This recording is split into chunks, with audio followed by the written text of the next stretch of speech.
भाजप नेत्यांकडून तोडक कारवाईचं समर्थन करण्यात आलंय। निदा खान सारख्या आरोपीला आश्रय देणं खेदजनक आहे।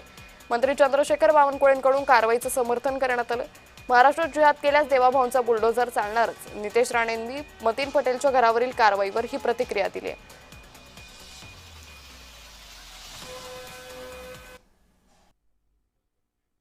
आरोपाखाली असलेल्या आरोपीला अशा प्रकारचा आश्रय देणे हा खेदजनक आहे, म्हणून पोलिसांनी कारवाई केली असेल। खर तर पोलिसच ठरवतात की असे आरोपी आणि त्याला शह देणारे सह आरोपी यांच्याबद्दल काय निर्णय घ्यायचा, आणि त्यामुळे मला वाटतं तो निर्णय घेतला असेल। शेवटी देवाभाऊचं सरकार आहे आणि देवाभाऊचं बुलडोझर, तुम्ही महाराष्ट्रात अगर जिहाद करत असाल तर देवाभाऊचं बुलडोझर चालणारच। का मास्टर माइंड इम्तियाज जलीलच आहे।